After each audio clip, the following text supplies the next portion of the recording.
27শে November বিয়ে করেছিলেন পরমব্রত আর পিয়া। তারপর থেকে শুরু হয় নানা ধরনের ট্রোল। অভিনেতার গায়ে সাঁটানোর চেষ্টা হল বউ চোর তকমা, যাতে মুখ খুললেন এবার শোভন বান্ধবী বৈশাখী।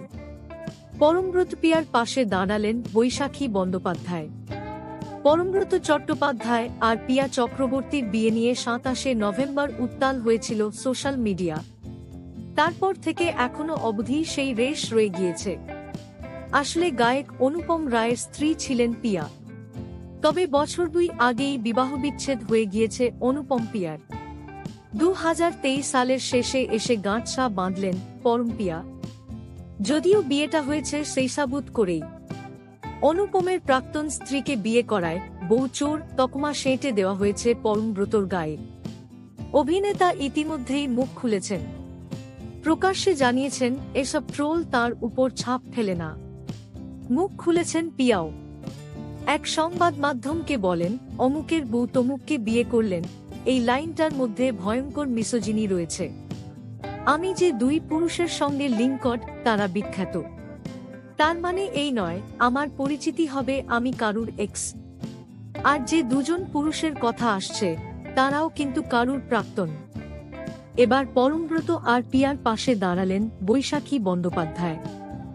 ব্যক্তিগত জীবন নিয়ে চর্চায় থাকেন তিনিও। তার আর শোভনের সম্পর্ক নিয়ে অনলাইনে সমালোচনা ট্রোল চলতেই থাকে। তবে সেসব গায়ে মাখা ছেড়ে দিয়েছেন বৈশাখী অনেকদিন আগেই। কিন্তু পরমব্রত আর পিয়ার বিয়ে নিয়ে যেভাবে ট্রোল চলছে তা ভাঁজ ফেলেছে তার কপালে। বৈশাখী আনন্দবাজারকে বললেন, 2জন মানুষের বিয়ে কোনো কারণে টেকেনি। তারপর সেই বিয়ে থেকে বেরিয়ে এসে অন্য সম্পর্কে গিয়েছে। 2 বছর পরেও যেতে পারে, 2 দিন পরেও যেতে পারে। দেখছি অনুপমের গাওয়া সব বিরহের গানই জুড়ে দেওয়া হচ্ছে তার ব্যক্তিগত যন্ত্রণার সঙ্গে। 2 বছর আগে কিন্তু বলা হচ্ছিল দোষ 2 পক্ষের আছে, কিন্তু যেই না একটা মানুষ আলাদা সম্পর্কে গিয়েছে, আরেকটা বৈশাখীকে পেয়ে গেল নেটপাড়া। এরপর মস্করা করে বৈশাখীকে বলতে শোনা যায়, আমাকে যেমন বলা হতো বর চুরি করে নিয়েছে, এখন আরেকটা শুনছি বউ চোর। পরমব্রত জোর দিয়ে জানিয়েছেন, পিয়ানুপমের ডিভোর্সের সময় তাঁরা শুধুই বন্ধুত্ব ছিলেন। কিছু লোকের ফলস ন্যারেটিভ তাঁদের বিয়ের সিদ্ধান্তে সত্যি প্রমাণ হলেও কিছু যায় আসে না তাঁর।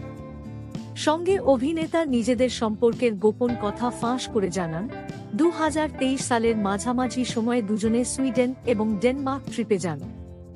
সেই সময় বিয়ের সিদ্ধান্ত নেন। 2 বছরের পরমব্রত চেয়েছিলেন জীবনে থিতু হতে, আর তাই বিয়ে আর সংসার করার সিদ্ধান্ত। ভিডিওটি ভালো লাগলে অবশ্যই লাইক করে সাবস্ক্রাইব করবেন।